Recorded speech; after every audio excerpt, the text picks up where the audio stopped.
be the love, be the light. And I said, nobody's going to listen to me. What are you talking about? Being the love, be the light. Who's going to listen? And they said, nobody needs to listen, really. You just need to be. You just need to be kind, firstly, to yourself. And when things happen, be an observer of it. Don't judge others for what they're going through. They're taking their own soul path. But understand that the assignment of every human being is kind of muddled into three aspects. Understanding how to control your body, which your mind has everything to do with. Understanding how to control your emotions. And understanding how to control your energy. And they taught me this to understand the mind controls the body, but it is imprinted like this huge CPU. It holds on to everything that you've ever witnessed, ever learned, ever taught, and it becomes this beautiful, what we would call alarm system for you. It protects you because you witnessed those and you imprinted it here to say, I'm a black woman, so I may never be this thing, so I'm going to remain safe right here and I will settle. Because that's all I'm going to do. My ancestors struggle, so I need to struggle. And it's imprinted here, and every time something happens that mirrors that frequency or that thought, it takes you back to that. And for me, I had a period in my life where I was abused, and I imprinted it here.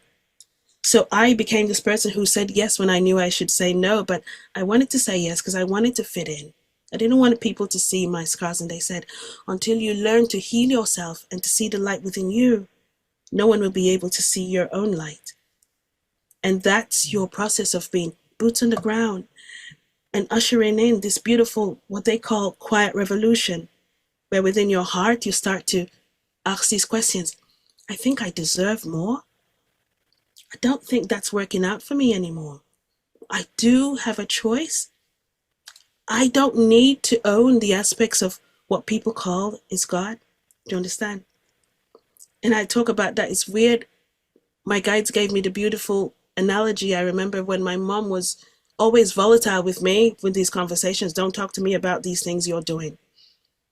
And I remember Archangel Michael, one day my mom called me about 2 or 3 years after my ND. She said, I want to know about this thing that you're going through.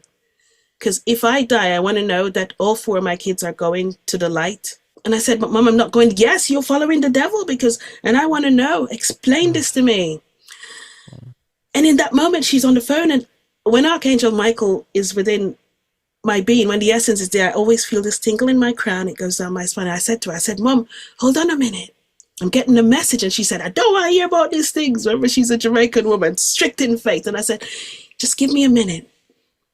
And I'll never forget this. And this is the catalyst of what I represent. Archangel Michael, I was taken on this cloud and I was looking at this little boy and he was pointing onto the sky. And I thought to myself, my gosh, if he steps over, he's going to fall into Neverland. Nobody's going to be able to help him. And all of a sudden, Michael said, humans choose to always to seek for the Savior far away from them and high.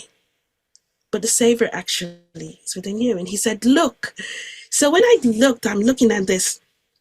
I'm now earthbound and I see this huge mansion, this beautiful white mansion. And as soon as I was to think, what's that? I was inside these doors, Alex, and all the way as far as you can look on both sides are these beautiful golden doors. And as soon as I was to think, what's this? I was inside the first door. And when I went through the first door, it was the exact replica of my mom's church. It's an Anglican church, so they're Catholic based and the organs are there and everything.